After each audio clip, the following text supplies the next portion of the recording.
नमस्कार दोस्तों, चलिए बात कर लेते हैं उत्तर प्रदेश के सभी 75 जिलों की आज की ताज़ा बड़ी महत्वपूर्ण खबरों की। उससे पहले वीडियो को लाइक शेयर जरूर करें और साथ ही ये भी बताएं कि आप इस वीडियो को किस जिले, शहर या गांव से देख रहे हैं।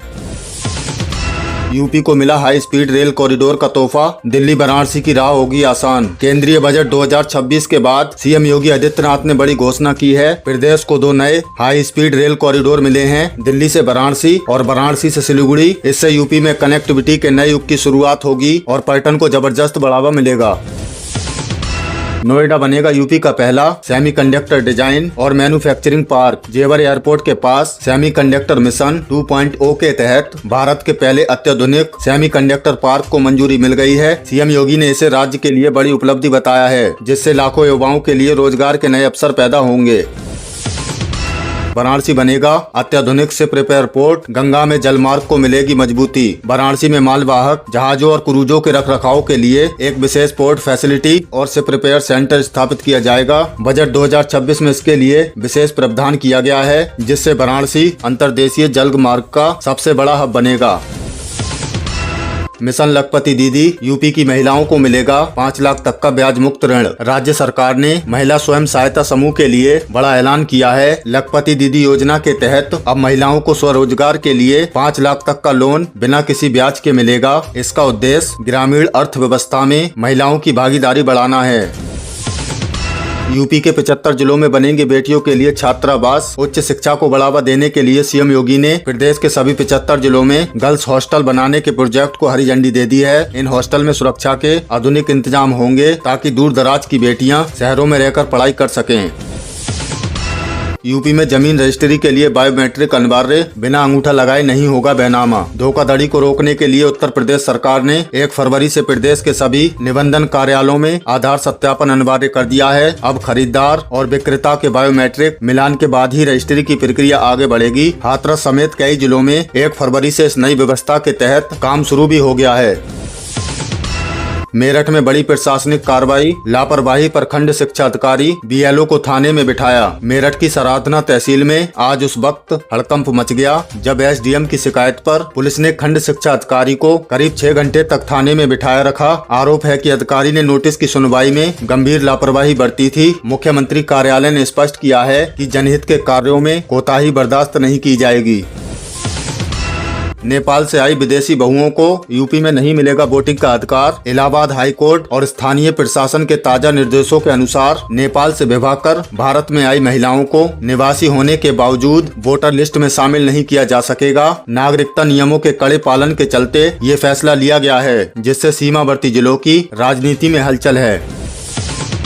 लखनऊ में फार्मा कॉन्क्लेव 1.0 का आगाज, दवा निर्माण का हब बनेगा यूपी। आज मुख्यमंत्री योगी आदित्यनाथ ने लखनऊ के ताज होटल में फार्मा कॉन्क्लेव 1.0 का उद्घाटन किया। इस कॉन्क्लेव में देश की दिग्गज दवा कंपनियों के सीईओ शामिल हुए हैं। सरकार का लक्ष्य है कि ललितपुर में बन रहे बल्क ड्रग पार्क और ग्रेटर नोएडा के मेडिकल डिवाइस पार्क के जरिए यूपी को दवा निर्माण के ग्लोबल मैप पर लाना है।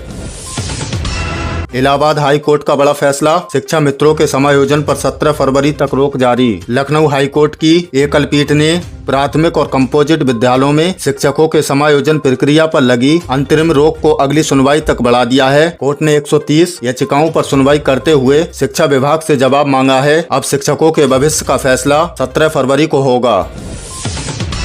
पश्चिमी यूपी में ओलावृष्टि से फसलों को भारी नुकसान, मुजफ्फरनगर और बिजनौर में सफेद पत्थर की मार। पश्चिमी विक्षोभ के सक्रिय होने से आज पश्चिमी उत्तर प्रदेश के अमरोहा, बिजनौर और मुजफ्फरनगर में भीषण ओलावृष्टि हुई है। खेतों में बिछी ओलों की चादर ने किसानों की चिंता बढ़ा दी है। सरकार ने जिला अधिकारियों को तत्काल नुकसान का सर्वे कर रिपोर्ट भेजने का निर्देश दिया है।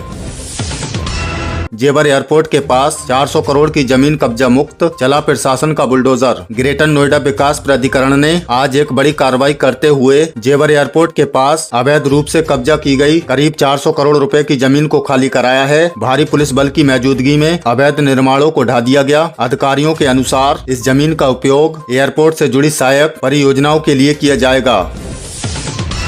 नोएडा सेक्टर 120 में भीषण आग, फायर फाइटर्स ने घंटों की मशक्कत के बाद पाया काबू। आज दोपहर नोएडा के सेक्टर 120 स्थित आरजी रेजिडेंसी सोसाइटी में अचानक आग लगने से हड़कंप मच गया। आसमान में धुएं का गुब्बार देखकर आसपास की सोसाइटियों में दहशत फैल गई। दमकल की 5 गाड़ियों ने मौके पर पहुंचकर प्राथमिक जांच में शॉर्ट सर्किट को आग लगने का कारण बताया जा रहा है।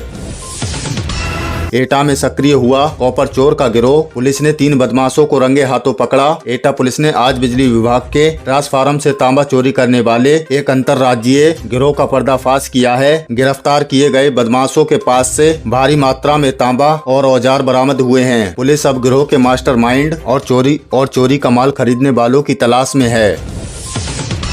माघ मेले के बीच जीएसटी कलेक्शन में रिकॉर्ड उछाल, संगम नगरी ने सबको चौंकाया। प्रयागराज से आई एक सुखद खबर के अनुसार इस साल माघ मेले के दौरान संगम नगरी के जीएसटी कलेक्शन में भारी बढ़ोतरी दर्ज की गई है। महाकुंभ की तैयारियों और मेले में आए करोड़ों श्रद्धालुओं की वजह से प्रयागराज ने आर्थिक मोर्चे पर प्रदेश के कई बड़े औद्योगिक शहरों को पीछे छोड़ दिया है।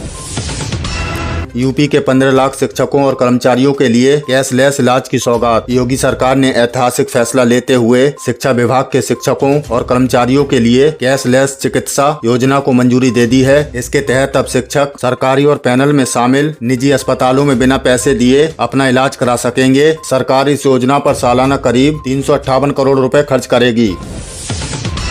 नई शहरी पुनर्वासिक नीति 2026 लागू, पुराने और जर्जर शहरों का बदलेगा स्वरूप। यूपी कैबिनेट ने अर्बन रीडेवलपमेंट पॉलिसी 2026 को हरी झंडी दे दी है। इसके तहत शहरों के 25 साल पुराने जर्जर भवनों और कम उपयोग होने वाली जमीनों पर अब आधुनिक अपार्टमेंट और व्यावसायिक कॉम्प्लेक्स बनाए जा सकेंगे। इससे रियल एस्टेट को बढ़ावा मिलेगा और शहरों में बढ़ती आबादी के लिए नए आवासीय विकल्प खुलेंगे। लखनऊ कानपुर एक्सप्रेसवे फरवरी के अंत तक शुरू होगा परिचालन। प्रदेश की लाइफलाइन कहे जाने वाले लखनऊ कानपुर एक्सप्रेसवे को लेकर बड़ी अपडेट आई है। 63 किलोमीटर लंबा ये एक्सप्रेसवे इस महीने यानी फरवरी 2026 के अंत तक पूरी तरह चालू हो सकता है। करीब 4700 करोड़ की लागत से बने इस प्रोजेक्ट को शुरू होने के बाद अमौसी से कानपुर की दूरी महज 40 से 45 मिनट में तय की जा सकेगी। इससे दोनों औद्योगिक शहरों के बीच व्यापार और कनेक्टिविटी को नई रफ्तार मिलेगी। यूपी बजट 2026 की तैयारी, 11 फरवरी को आ सकता है पिटारा। योगी सरकार 2.0 अपने इस कार्यकाल का आखिरी पूर्ण बजट पेश करने की तैयारी में है। सूत्रों के मुताबिक 11 फरवरी को वित्त मंत्री सुरेश खन्ना विधानसभा में बजट पेश कर सकते हैं। इस बार का बजट 8 लाख करोड़ से पार जाने की उम्मीद है। 2027 के विधानसभा चुनावों को देखते हुए सरकार का फोकस युवाओं, महिलाओं और बुनियादी ढांचे पर रहने वाला है, जिससे कई लोक लुभावन घोषणाएं संभव हैं।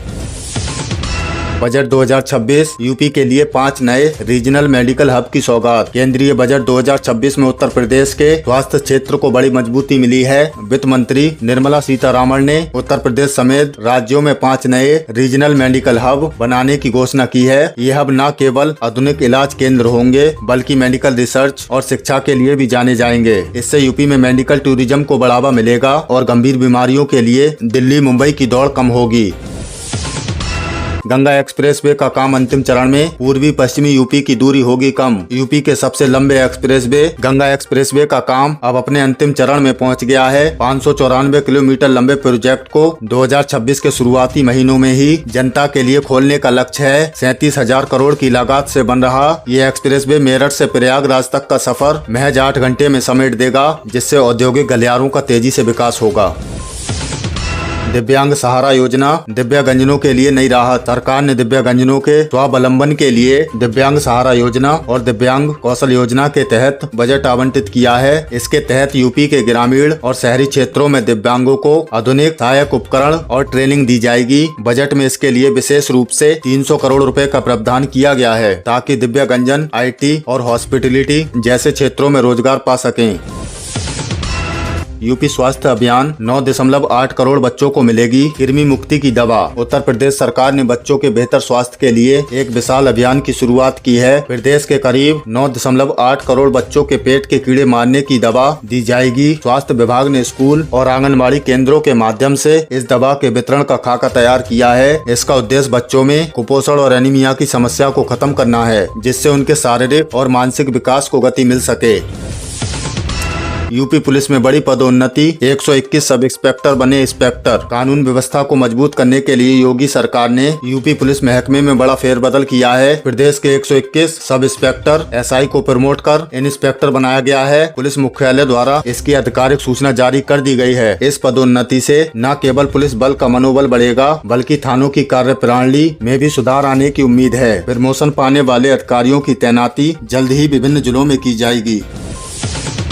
बिजली बिल में 10% की बढ़ोतरी पर घिरी पावर कॉर्पोरेशन। यूपी के बिजली उपभोक्ताओं के लिए चौंकाने वाली खबर है। राज्य में बिजली बिलों में अचानक 10% की बढ़ोतरी को लेकर विद्युत नियामक आयोग ने कड़ा रुख अपनाया है। आयोग ने पावर कॉर्पोरेशन को नोटिस जारी कर 3 दिनों के भीतर जवाब मांगा है। उपभोक्ताओं की शिकायतों के बाद आयोग ने पूछा है कि बिना पूर्व अनुमति के टैरिफ में ये बदलाव कैसे हुआ। अगर जवाब संतोषजनक नहीं रहा तो उपभोक्ताओं को बड़ी राहत मिल सकती है।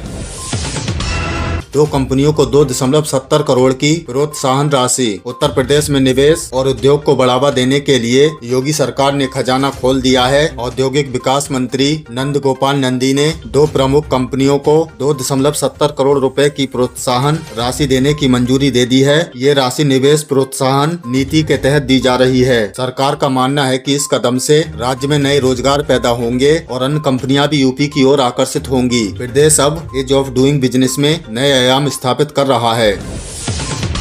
इलाहाबाद हाई कोर्ट का बड़ा आदेश। प्रदेश भर के शिक्षकों के दस्तावेजों की होगी जांच। शिक्षा विभाग ने फर्जीवाड़े के खिलाफ इलाहाबाद हाई कोर्ट ने कड़ा रुख अपनाया है। जस्टिस मंजू रानी चौहान की बेंच ने उत्तर प्रदेश सरकार को आदेश दिया है कि अगले 6 महीनों के भीतर प्रदेश के सभी सहायक अध्यापकों के दस्तावेजों की संगन जाँच की जाए। कोर्ट ने साफ किया है कि अगर कोई फर्जी दस्तावेज पर नौकरी करता पाया गया तो उसकी न केवल सेवा समाप्त होगी बल्कि अब तक लिए गए वेतन की रिकवरी भी की जाएगी। इस आदेश से महकमे में हड़कंप मच गया है।